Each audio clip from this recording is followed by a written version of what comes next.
अस्सलाम वालेकुम दोस्तों। साल 2019 में रेड बुल कंपनी ने 7.6 billion Red Bull cans sell किए। इसका मतलब ये हुआ कि ज़मीन पर जितने इंसान मौजूद हैं इससे भी ज़्यादा कैंस रेड बुल ने बेचे। आपको इससे भी ज़्यादा बड़ा झटका ये जानकर लगेगा कि एक रेड बुल कैन बनाने पर सिर्फ 9 सेंट्स लागत आती है, जबकि कंपनी से तकरीबन $3 का बेचती है, यानी कि सीधे सीधे 3300% का मुनाफा। मगर बहुत से लोग ये नहीं जानते कि रेड बुल बनाया किसने और आज वो आदमी कितना अमीर है। दोस्तों, हमारी आज की वीडियो में हम आपको रेड बुल के बारे में चंद हैरानकुन हकाइक बताने जा रहे हैं, जिन्हें सुनकर शायद आप भी चकरा जाएं और आपको भी एक रेड बुल पीना पड़े। मैं हूं सैयद अली हैदर और आप देख रहे हैं facts with Shani. Fact number 1, red bull अमेरिकी ब्रांड नहीं है। ये दरअसल थाईलैंड का एक मशरूब था। थाईलैंड के खेतों में काम करने वाले एक किसान चिलियाओ युवेधिया ने ये ड्रिंक किसानों और मजदूरों के लिए बनाया था, जो सख्त मजदूरी करते हुए थक जाते थे।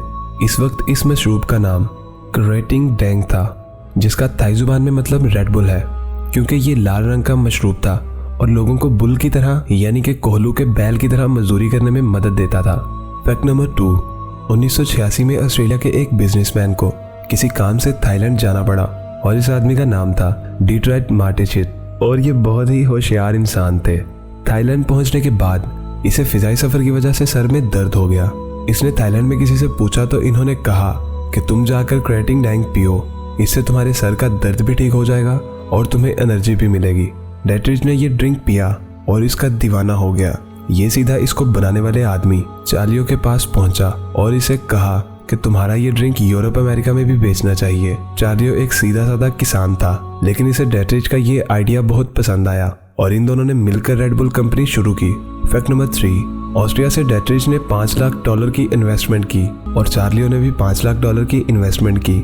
इस तरह इस बिजनेस के पहले ही दिन 3 मालिक थे।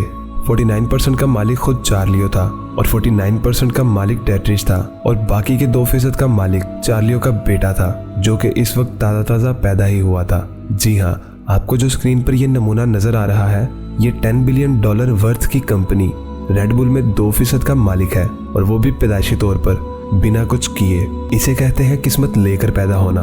फैक्ट नंबर 4, रेड बुल आज दुनिया की मोस्ट वैल्यूएबल कंपनीज में से 61वें नंबर पर आता है और उसके पीछे जो मास्टरमाइंड मौजूद था वो था डेट्रिच। ये आदमी बड़ी टूथपेस्ट कंपनीज में सेलमैन की जॉब करता था और उन्हें पूरी दुनिया से बिजनेस ला कर देता था। 1986 में चार्लियो के साथ मिलकर इसने रेड बुल कंपनी तो बना ली थी, मगर इसके बावजूद इसने 5 साल तक उसे लॉन्च नहीं किया। 5 साल तक ये प्लानिंग ही करता रहा कि इसने यूरोप में कैसे रेड बुल को लॉन्च करना था। थाईलैंड में ये एक सादा सा मशरूब था। डेट्रिच ने इसमें काफी ज्यादा चेंजिंग की और इसे गोरों के टेस्ट के मुताबिक एडजस्ट किया।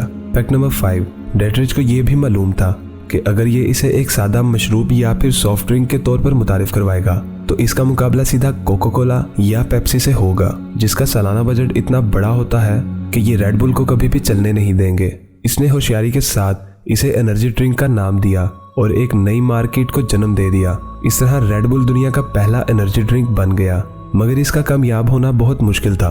डेट्रिच ने यह सोचकर और रिसर्च करके इसे खूबसूरत से नीले और सिल्वर कलर के टीन कैन में लॉन्च किया। इस तरह ये ड्रिंक्स में रखा हुआ अलग से अपनी पहचान रखता है। फैक्ट नंबर 6, 1992 में डेट्रिच ने अपने बिजनेस कनेक्शंस को इस्तेमाल करते हुए रेड बुल अपने मुल्क ऑस्ट्रिया में लॉन्च किया। इसी साल इसने हंगरी और स्लोवेनिया में भी इसे लॉन्च किया। इसके बाद 1993 में जर्मनी और बर्तानिया की मार्केट में भी रेड बुल पहुंच गया। इसके बाद कंपनी को सबसे बड़ी कामयाबी तब मिली जब 1996 में रेड बुल अमेरिका के साहल पर भी पहुंच गया। ये सब डेट्रिच की सरतोड़ कोशिशों का नतीजा था। यही वजह है कि चार्लियो थाईलैंड का आज तीसरा सबसे अमीर आदमी है और डेट्रिच अपने मुल्क ऑस्ट्रिया का सबसे अमीर आदमी है। फैक्ट नंबर 7, डेट्रिच एक्सट्रीम स्पोर्ट्स का शौकीन रहा है, इसलिए दुनिया में होने वाले तमाम एक्सट्रीम गेम्स के मुकाबलों में रेड बुल स्पॉन्सर करता है। चाहे BMX साइकिल के मुकाबले हो, फार्मूला 1 कार रेसिंग हो, जहाज से करतब दिखाने हो, हत्ता कि अगर खला से जमीन की तरफ किसी ने छलांग भी लगानी हो, रेड बुल हर किस्म के एक्सट्रीम स्पोर्ट्स में पैसा लगाता है और इसी बहाने अपनी एडवर्टाइजमेंट भी करता है। फैक्ट नंबर 8, शुरू में रेड बुल ने टीवी पर एडवर्टाइजमेंट देने पर बिल्कुल भी पैसा बर्बाद नहीं किया, बल्कि नाइट क्लब्स और पार्टीज में बिल्कुल फ्री रेड बुल दिए गए। जहां पर भी यूनिवर्सिटीज या कॉलेज में कोई पार्टी या फेस्टिवल होता, डेट्रिच खुद वहां पर रेड बुल के हजारों कैंस फ्री जाकर देता।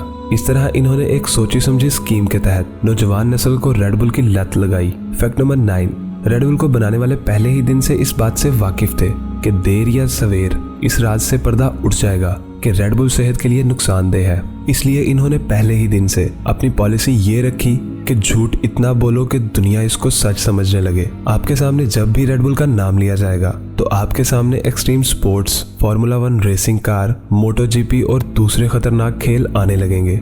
रेडबुल अपना बड़ा बजट मार्केटिंग पर लगाता है। साल 2019 में होने वाली एक ऑडिट के मुताबिक रेडबुल अपने कमाए हुए हर $3 में से $1 वापस एडवर्टाइजमेंट पर लगाता है।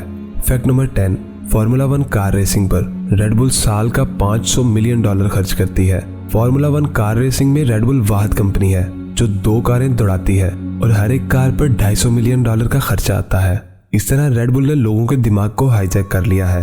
फैक्ट नंबर 11, आज से कुछ साल पहले रेडबुल कंपनी को शर्मिंदगी उठानी पड़ी जब जर्मन गवर्नमेंट ने ये बोलकर रेडबुल को बैन कर दिया कि रेडबुल में से 0.4 माइक्रोग्राम कोकेन पाई गई है। जर्मनी में मौजूद एक लैब ने 12,000 रेडबुल कैंस मार्केट से उठाकर ये टेस्ट किए थे और हर एक में से 0.4 माइक्रोग्राम कोकेन पाई गई। इसका साफ मतलब ये था कि लोगों को इसका आदी बनाया जा रहा है। इसके बाद रेडबुल कंपनी ने भी अपने खजानों का मुंह जर्मनी की तरफ खोल दिया और ये केस रफा दफा कर दिया गया। फैक्ट नंबर 12, ऑस्ट्रिया में मौजूद रेडबुल कंपनी का हेडक्वार्टर देखने में किसी हाई बजट मूवी का सेट लगता है। मजे की बात यह है कि $100 मिलियन लगाकर रेडबुल ने अपना ये ऑफिस ऑस्ट्रिया के किसी बड़े शहर में नहीं बल्कि शहर से बहुत दूर एक छोटे से गांव में बनाया है। यहाँ पर मौजूद मेन बिल्डिंग देखने में कोई स्पेसशिप लगती है जो शायद कभी भी उड़ जाए और उसके साथ एक नकली झील भी बनाई गई है। सबसे जबरदस्त चीज यहाँ पर पीतल के बनाए गए बड़े बड़े बुल्स यानी के बैल हैं। फैक्ट नंबर 13, रेडबुल का एक स्पेशल वर्जन भी मौजूद है जो कि सिर्फ और सिर्फ फार्मूला 1 कार रेसिंग के ड्राइवर्स और उनके वर्कर्स के लिए दस्तयाब होता है। फैक्ट नंबर 14, 2013 से पहले रेडबुल कंपनी का स्लोगन था रेडबुल गिव्स यू विंग्स, यानी कि रेडबुल आपको पर लगा देगा। इसका मतलब सिर्फ ये था कि रेडबुल पीने से आप थकते नहीं हैं और आपको एनर्जी मिलेगी, ना कि आपको सचमुच के पर निकल आएंगे। बेंजामिन कैर्थेज के नाम का एक आदमी अदालत में चला गया और रेडबुल कंपनी पर केस ठोक दिया। इसने कहा कि मैं पिछले कई सालों से रेडबुल पी रहा हूँ और आज तक मेरे जिस्म पर नहीं निकले। जज भी वहाँ पर सरभिरा मौजूद था। इसने कहा कि ये आदमी ठीक कह रहा है और रेडबुल कंपनी ने इसके साथ फ्रॉड किया है। इस केस में रेडबुल को हारना पड़ा और अदालत के हुक्म पर रेडबुल कंपनी ने इस आदमी को $13 मिलियन अदा किए जो कि पाकिस्तानी करेंसी में 200 करोड़ रुपए से भी ज्यादा बनते हैं। फैक्ट नंबर 15, दोस्तों आपने आज तक सिर्फ रेडबुल का नीला और सिल्वर कैन ही देखा होगा क्योंकि हमारे यहाँ सिर्फ यही कैन आता है, लेकिन दूसरे ममालिक में मुख्तलिफ किस्म के रेडबुल कैंस भी फरोख्त होते हैं। इसके अलावा एनर्जी ड्रिंक के तौर पर कामयाब होने के बाद रेडबुल ने कोक और पेप्सी के मुकाबले में अपना कोला ड्रिंक भी मार्केट में लॉन्च कर दिया। फैक्ट नंबर 16, रेडबुल का मालिक डेट्रिच इस वक्त 70 साल का है और उसकी नेटवर्थ $27 बिलियन है जो कि पाकिस्तानी करेंसी में 4,32,000 करोड़ रुपए बनती है। इस तरह ये आदमी अपने मुल्क ऑस्ट्रिया का सबसे ज्यादा अमीर आदमी है और ये बात साफ जाहिर है कि इतना बड़ा ब्रांड बनाने के पीछे एक बड़ी सोच वाला इंसान ही मौजूद होगा। दोस्तों वीडियो अच्छी लगने की सूरत में इसे लाइक करें, कमेंट करें और अपने दोस्तों के साथ शेयर करें और जिन्होंने अभी तक हमारे चैनल फैक्ट्स विद शानी को सब्सक्राइब नहीं किया वो इसे सब्सक्राइब करते हुए बेल आइकन पर क्लिक करके ऑल नोटिफिकेशन को अनेबल कर लें। मिलते हैं एक नई वीडियो के साथ, तब तक के लिए खुदा हाफिज।